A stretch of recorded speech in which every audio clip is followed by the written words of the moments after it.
Happy day everyone. In the last video we have covered up to the dicot root and monocot root, and also we have discussed about the different type of tissue system.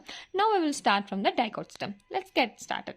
Okay, so to talk about the dicot stem, the outer layer is covered by the epidermis, and the epidermis is covered by cuticle, and they also have hairs which are known as trichomes, as we already discussed in the epidermal tissue system. That hair which is present in the stem and leaves will be trichome, and they are multicellular, and they also have few stomata. They also contain few stomata. And the next layer will be cortex, which is present between the epidermis and the pericycle. The cortex is further divided into three layers, which is hypodermis, cortical layer, and also endodermis. To talk about the hypodermis, they have made up of collenchyma, and we very well know that the function of collenchyma is the mechanical strength to young stem. So the hypodermis will be providing mechanical strength to the young stem.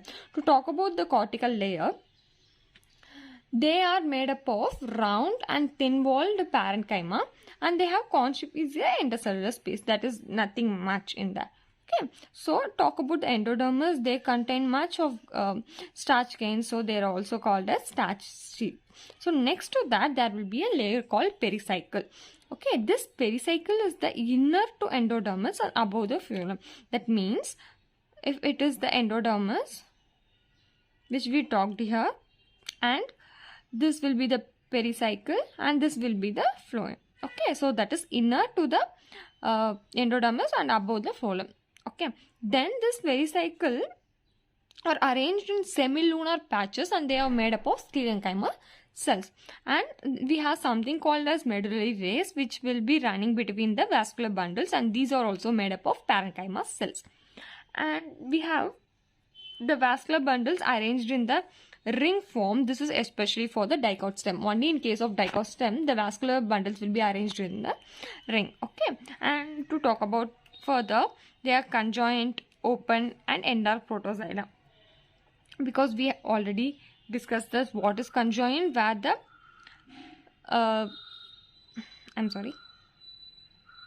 where the phloem is arranged outer to the xylem, that is conjoint, and it is open, which means they will be having a cambium and they perform the secondary growth, and it is the endark protoxylem. And talking about the pith is round and also consists of parenchyma with a large intercellular space, and the pith is found in the central portion. Okay, this is all about the dicot stem. Now let's talk about the monocot stem. In the monocot stem, there will be similarities, and to talk about only the dissimilarities between the monocot and dicot, here the hypodermis is made up of sclerenchyma, but in case of dicot, we talk the hypodermis is made up of collenchyma, and the vascular bundles are surrounded by sclerenchymatous bundle sheath. Okay, in case of monocot stem, the vascular bundles are arranged by sclerenchymatous bundle sheath, and they have a large conspicuous parenchymatous ground tissue. Okay, in case of the monocot stem, the parenchymatous ground tissue will be very large, and the vascular bundles are conjoined and closed. Here it is conjoined and open, here it is conjoined and closed, and here the peripheral vascular bundles are smaller than the centrally located ones. What is the peripheral lateral system or smaller means? Because the central is nothing but the pith, the one which are present at the pith are very larger than the the one which is present at the peripheral will be larger than the one which are present at the pith. Okay, and there is no phloem parenchyma in case of monocot stem, and the vascular bundles will be involving in the activity of conducting water. Okay, so this is about monocot stem. Now we will further move into secondary growth in the stem. So we talked about the primary growth using the meristem, apical, intercalary. So now we will be talking about the secondary growth.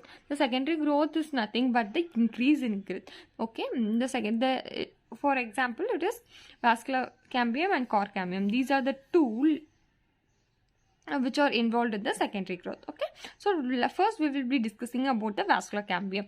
To talk about the cutting of vascular tissue, this vascular cambium involving in the cutting of vascular tissue, which further provides the secondary growth. Okay, in stem, when it is young, it is present in patches. Okay, the cambium will be present in patches when it is young and during the primary growth, but later during the secondary growth it will form a complete ring. So formation of cambial ring, how it is getting formed. In the primary xylem and primary phloem, it is called as intrafascicular. Okay, here it is intrafascicular cambium. Then what happened during the growth, the medullary rays will become meristematic and it will lead to the formation of intervascular cambium, which is the complete ring.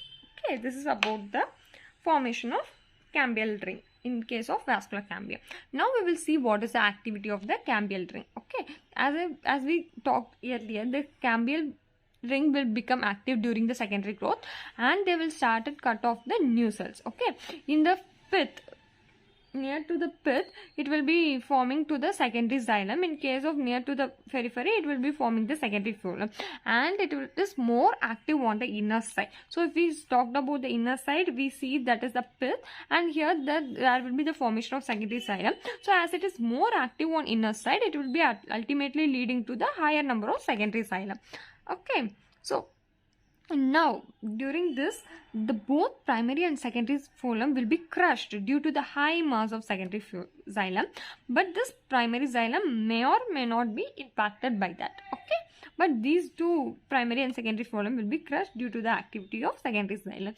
And in few places what will happen, this will be forming a narrow band which is the layer of the parenchyma, and this leads to the formation of secondary medullary rays. Okay, already we have talked what is medullary ray in case of dicot stem, that is between the vascular bundles we saw. So after the secondary activities by the cambial ring, there will be a formation of secondary medullary rays. So this is about the activity of cambium. Now we have something called as spring and atom wood. What is the spring? The spring wood is already also called as early wood, and the atom wood is also called as the lateral wood. In the spring wood, there will be a more active. It will be more active. The cambial ring will be more active, and in atom wood it will be less active. Okay, and it will be producing the higher number of xylem components, which are also wider. In case of atom, the xylem components will be less and it will be narrow. Okay, the spring are lighter in color, the atom wood will be darker in color. The spring would have low density, but in case of atom wood, it is of high density.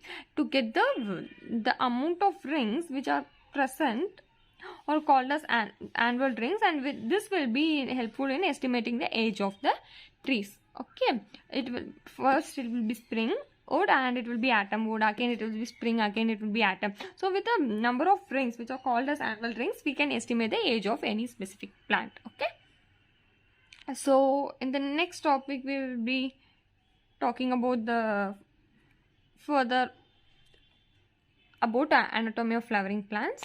Thank you.